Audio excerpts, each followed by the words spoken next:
Pemirsa Hasanah, kasus gadis yang diperkosa oleh ayah, kakak, dan adiknya sendiri di Lampung masih terus bergulir.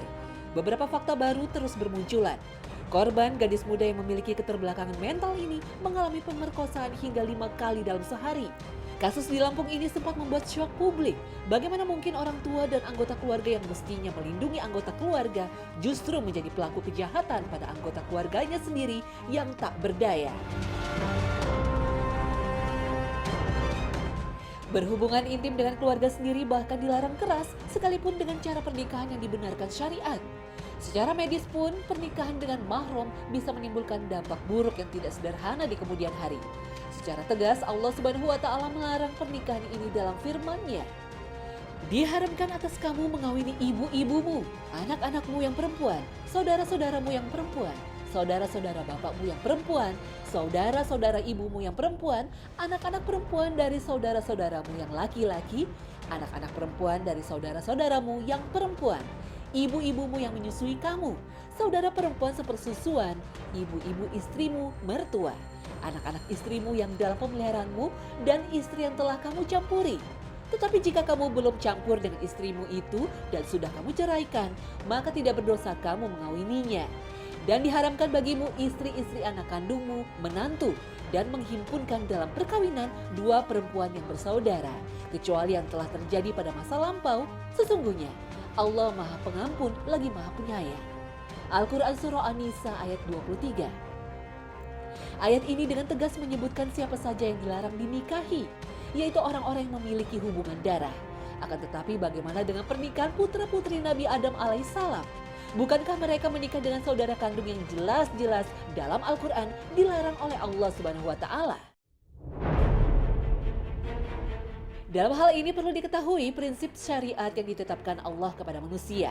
Pertama, bahwa inti dakwah para nabi semuanya adalah sama, mengajak manusia untuk mentaati aturan Allah dalam semua perintah dan larangannya.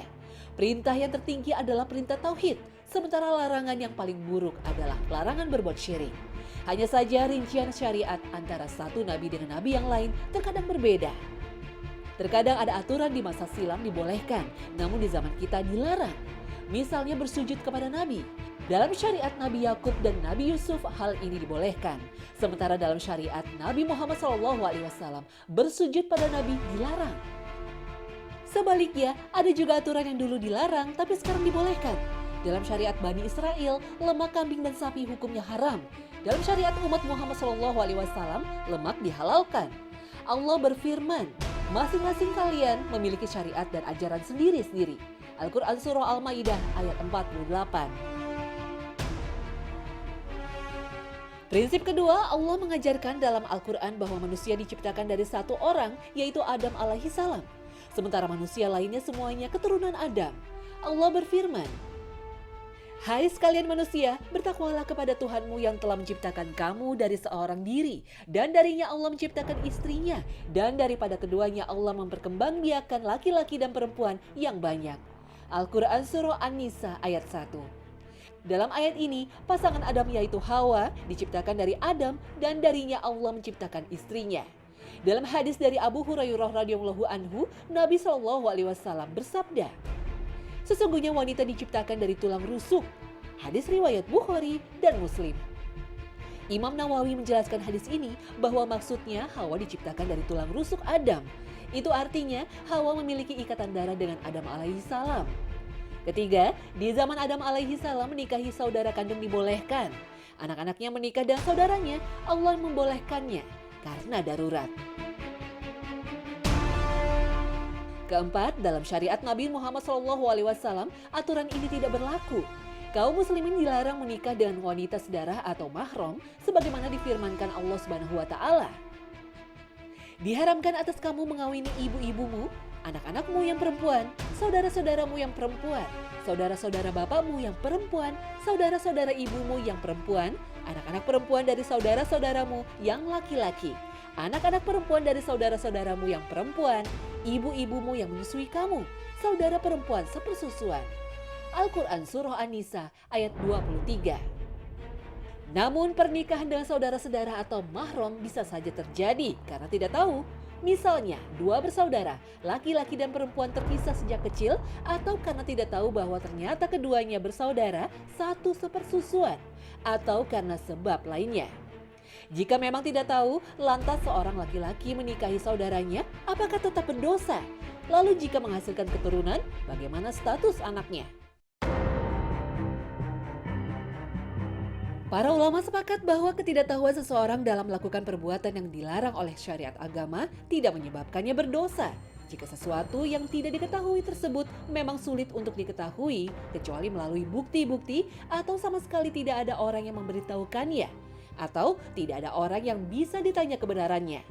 Rasulullah Shallallahu Alaihi Wasallam bersabda, "Sungguh Allah akan mengampuni atas umatku karena tiga hal: keliru tanpa sengaja, lupa, dan segala sesuatu yang dilakukan karena terpaksa." Hadis riwayat Ibnu Majah dan Al-Baihaqi. Para ulama juga sepakat selama tidak diketahui bahwa sepasang suami istri tersebut mahram atau terikat hubungan darah, maka hukum-hukum pernikahannya sama seperti hukum pernikahan pada umumnya. Anak yang dilahirkan dari keduanya sah dan ia mendapatkan hak nasab dan warisan dari ayahnya karena ia memang ayah biologisnya. Dan karena ketidaktahuannya pula, maka keduanya tidak dikenai hukuman zina. Tetapi bagaimana jika sepasang suami istri sejak sebelum menikah sudah tahu bahwa calon pasangannya masih terikat hubungan darah? Apakah pernikahannya otomatis batal atau wajib melalui proses talak atau cerai? Para ulama sepakat bahwa pernikahan dengan mahram termasuk kategori nikah batil. Oleh karena itu, pernikahan batil tanpa syubhat atau sebab yang meragukan dianggap tidak ada sejak awal, sehingga dampak hukumnya pun dianggap tidak ada dan langsung terpisah secara otomatis tanpa harus ada proses cerai dan tidak pula harus dipaksa cerai. Meski tanpa proses cerai, pernikahan dengan mahram harus dilakukan fasakh atau pembatalan dan mufarokah atau pemisahan antara keduanya karena sebab persaudaraan yang mengharamkannya menikah. Dengan demikian pula mantan istri yang ternyata sedarah wajib menjalani masa iddah untuk mengetahui kekosongan rahimnya. Lalu bagaimana jika laki-laki dan perempuan bersaudara sejak awal sudah tahu bahwa mereka berdua adalah mahram, tetapi karena terlanjur cinta, mereka tetap menikah? Seperti apakah dosanya? Lalu bagaimana dengan status anak yang dilahirkannya? Mayoritas ulama dari mazhab Syafi'i, Maliki, dan Hambali menegaskan bahwa jika laki-laki dan perempuan yang mengetahui bahwa mereka mahram tapi tetap melangsungkan pernikahan, maka keduanya dianggap telah berzina dan melakukan dosa besar, bahkan harus ditegakkan hukuman zina. Allah Subhanahu wa Ta'ala berfirman, perempuan yang berzina dan laki-laki yang berzina, maka deralah tiap-tiap seorang dari keduanya 100 kali dera.